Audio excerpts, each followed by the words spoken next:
En este último apartado del tema 1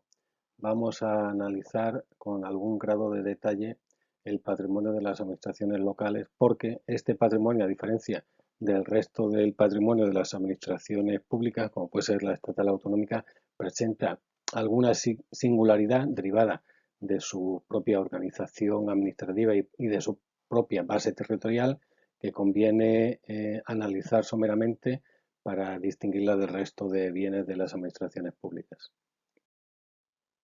Lo primero que nos encontramos cuando analizamos el patrimonio de las entidades locales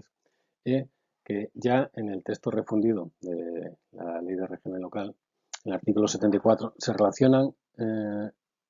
con una relación no exhaustiva aquellos bienes que forman parte del patrimonio de esta administración local, como puede ser los caminos, plazas, calles, parques, aguas, que vimos que también la ley del patrimonio de las administraciones públicas y el Código Civil lo menciona también como, en este caso, como bienes de dominio público. En este caso concreto del patrimonio de las administraciones públicas, este artículo 74 va a mencionar a las casas consistoriales, a los mataderos, a los palacios, a los mercados, a los museos, es decir, aquellos bienes inmuebles que cumplen una función singular dentro de la administración local. Alguna singularidad que se da en la relación de bienes de la integrante del patrimonio de las entidades locales, por ejemplo, es una pequeña contradicción que existe entre el artículo 79 del texto refundido, que menciona las acciones como integrantes del patrimonio local. Sin embargo, la Ley del Patrimonio de las Administraciones Públicas, la Ley del 33-2003, no, en su normativa básica no menciona que las acciones formen parte del patrimonio de las administraciones públicas. Algunos autores han querido ver en esto que la ley base, la ley estatal, no quiere que eso forme de la legislación básica y deja en manos de la legislación de las comunidades autónomas el que puedan integrar a las acciones que posean cualquier administración como bienes de su patrimonio local. Porque, de hecho, la ley de base, la ley del patrimonio de las administraciones públicas, en lo que respecta a la administración del Estado, sí considera que las acciones que posee una administración, es decir, acciones representativas del capital de una sociedad anónima, esas acciones sí forman parte de su patrimonio. En el ámbito local, por tanto, existe esta norma específica que sí considera que las acciones forman también parte del patrimonio local.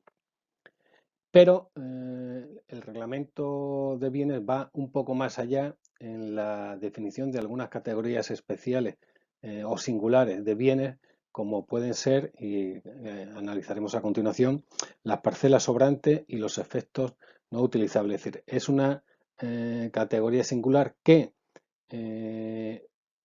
parcialmente sí existe dentro de la administración estatal, porque los efectos no utilizables, aunque tengan otra denominación en la ley del patrimonio de las administraciones públicas, sí existe, pero no es, las parcelas sobrantes es un concepto tradicional de la administración local. A continuación veremos de alguna forma cómo se definen y cuál es el régimen jurídico de estas parcelas sobrantes.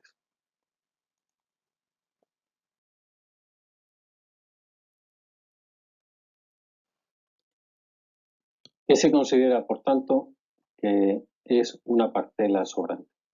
Para empezar, habrá que decir que una parcela o una parte de un bien inmueble que no necesite la administración no tiene la consideración de sobrante. Es decir, el concepto de parcela sobrante es un concepto singular y está muy vinculado al derecho urbanístico. ¿Cómo lo podríamos definir? La podríamos definir como una porción de terreno, propiedad de una administración local, que bien por su extensión, por su forma irregular o por su ubicación ya no sirve para el uso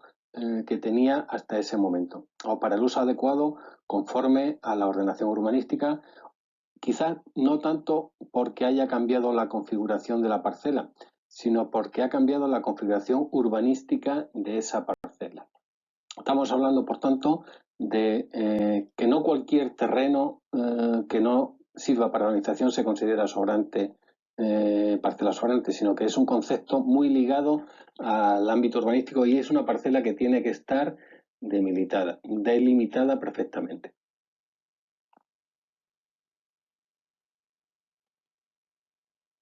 Para que una parcela sea considerada sobrante, normalmente el régimen normal, según el artículo 7.3 del Reglamento de Bienes, es que debe hacerse previa la tramitación de un expediente administrativo en el que se informe por los técnicos competentes por qué esa parcela puede considerarse sobrante y el órgano competente resuelva su consideración de parcela sobrante y le asigne un destino. Normalmente será la venta. Como decía antes, es en el ámbito urbanístico donde se va a dar principalmente esta figura jurídica. ¿Por qué? Porque cuando un plan general de ordenación urbana, un plan especial o un estudio de detalle cambia la ordenación que hasta ese momento existía, puede que las alineaciones cambien. Es decir, puede que la calle que en un momento dado estaba proyectada de esta forma y seguía una alineación, cambie esa alineación y ahora entre la calle nueva delimitada y las parcelas residenciales lucrativas existentes, exista una parcela sobrante que tiene una calificación distinta, como por ejemplo cuando se hacen reajustes de alineaciones, puede ser que parte de lo que antes era una calle ahora sea una parcela calificada para un uso urbanístico concreto, residencial, de equipamiento, etcétera. Bueno, pues esa parcela que es sobrante porque no cumple a lo mejor las medidas mínimas que el plan general le asigna a esa parcela en ese barrio y no se pueden utilizar de forma independiente, por lo que se dice el reglamento de bienes y la normativa urbanística es que esa parcela ya tiene la consideración de sobrante y por tanto hay un régimen de venta que puede ser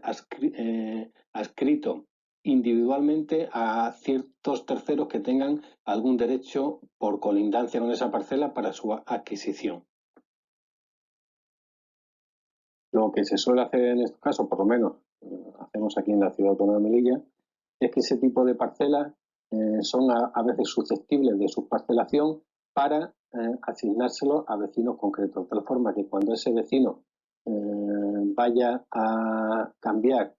la configuración de su inmueble, pues necesite para ajustarlo a la alineación oficial comprar esa parcela o parte de esa parcela. Si el vecino no compra esa parcela, como veremos más adelante, la administración le puede expropiar su bien inmueble, porque en este caso estamos hablando que el interés general es que la alineación de la calle se consolide y ese interés general es el que habilita a la administración para expropiar ese bien inmueble.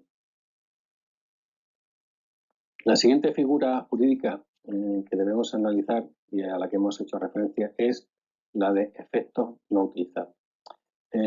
Los efectos no utilizables, normalmente referidos a bienes muebles, no son todos los bienes que no nos sirvan, sino todos aquellos bienes que bien por su deterioro, depreciación, mal estado de conservación, ya fuesen inútiles para el servicio municipal que hasta ese momento estuviesen adscritos, atendida a su funcionalidad que hasta ese momento tenía. Y por tanto, ya no los podemos seguir utilizando para prestar un servicio público. El típico caso de efecto no utilizable en el que podemos estar pensando es de los equipos informáticos. Dada el avance vertiginoso de las nuevas tecnologías, en 4, 5, 6, 7, 8 años, un bien de estas características se considera por la normativa contable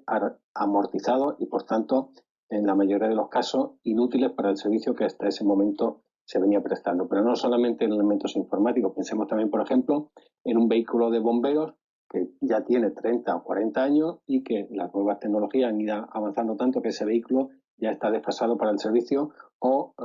por su grado de deterioro pues es muy costoso ponerlo al día y por tanto se puede considerar efecto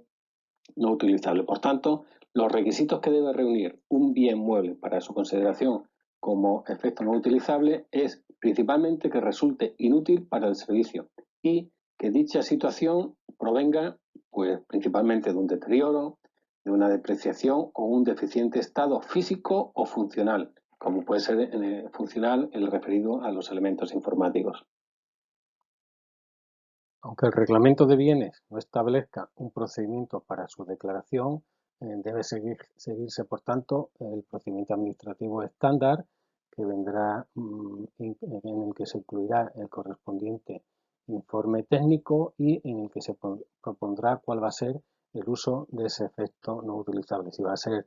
su entrega al vertedero, su reciclaje o su venta en lotes como en un conjunto como efectos no utilizables de similar categoría.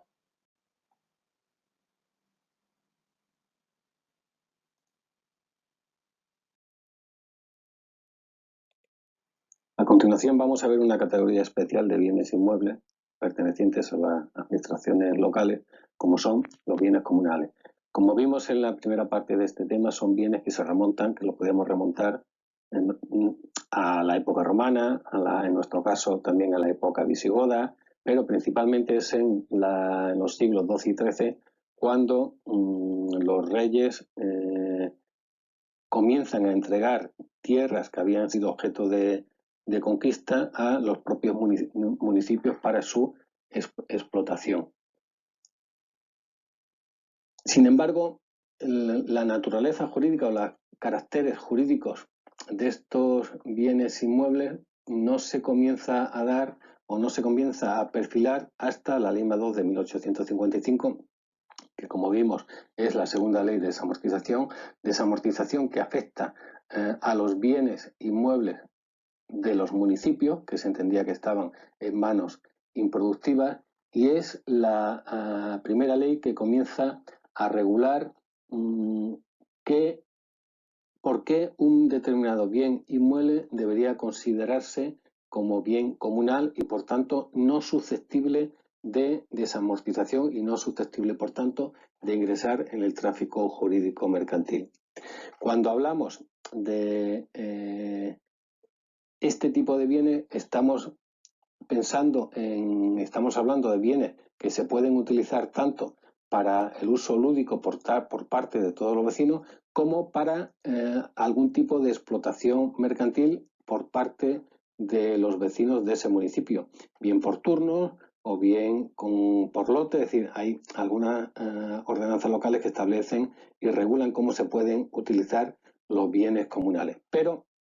¿cuál es la característica, según la ley MA2 de 1855, que se deberían dar en este tipo de bienes para que se considerasen como tales y no se pudiesen desamortizar? Principalmente dos: que fuesen cultivados o aprovechados por los vecinos sin pagar renta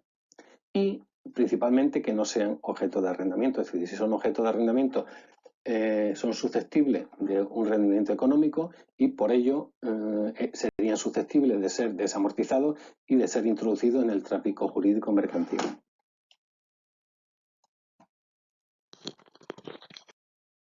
¿Cuál es la regulación actual de los bienes comunales? Bueno, pues nos encontramos con que se dan notas específicas en relación a estos bienes comunales, tanto en la Ley de Base del Régimen Local, en el artículo 79.3, como principalmente en el texto refundido de régimen local, de la disposición vigente en materia de régimen local y en el reglamento de bienes de las entidades locales. El artículo 75 del texto refundido nos va a dar ya unas primeras notas que caracterizan a este tipo de bienes. Por ejemplo, que se tiene que su aprovechamiento y disfrute preferentemente debe ser en régimen de explotación colectiva o comunal. Es decir, no exclusivamente, pero sí de forma preferente. Todo lo que no sea este régimen de explotación habrá que justificarlo en el correspondiente expediente. También nos va a dar una nota singular con respecto al régimen jurídico de estos bienes, en el artículo 78. Es decir, si estos bienes no se utilizan de forma colectiva, de forma comunal, durante más de 10 años, eso es causa de desafectación como bien comunal. Se exige, para este caso, la votación favorable por mayoría absoluta.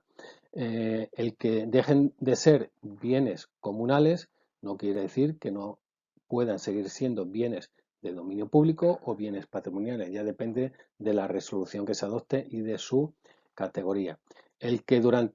ese plazo de 10 años puntualmente ese bien haya sido utilizado por los vecinos de forma comunal, pero excepcionalmente no interrumpe ese plazo, no afecta a ese plazo de 10 años como causa de desafectación. Y a la inversa, es decir,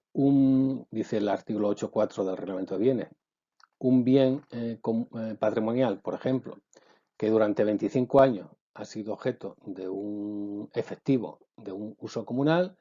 este uso continuado lo convierte en un bien comunal. Estos bienes comunales, nos dice el artículo 2.4 del Reglamento de Bienes, solo pueden pertenecer a las administraciones locales, es decir, a los municipios o a las entidades locales menores. Es decir, no hay bienes comunales del Estado, por ejemplo, porque se entiende que son unos bienes eh, singulares que tienen algunas notas características de los bienes de dominio público, pero tienen otras que lo diferencian de tales bienes, porque estos bienes son objeto de explotación colectiva. Sus notas características, por tanto, son las que, y resumiendo, son las que hemos visto a continuación. Es decir, es un régimen de explotación colectivo. Sin embargo, en algunos municipios las costumbres y los usos del lugar pueden habilitar otro tipo de aprovechamiento. Por ejemplo, hacer lotes y que cada lote sea aprovechado pues, por un barrio, por un sector de la población, etc. Es necesario destacar que es un uso exclusivo de los vecinos y por vecinos entendemos las personas empadronadas en ese municipio.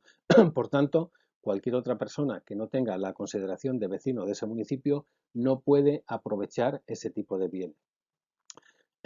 Parte de estos bienes, aunque sean comunales, pueden ser acotados. Los que, por ejemplo, en la península existen cotos de bienes comunales para uso de la caza que tiene su regulación y el que quiera utilizarlos paga un canon para la pesca, para la enseñanza, etcétera. Es decir, que son bienes que sí pueden asignárseles un uso específico y por ese uso específico que se regulará en la correspondiente ordenanza, el ayuntamiento o la entidad local menor puede obtener un rendimiento económico.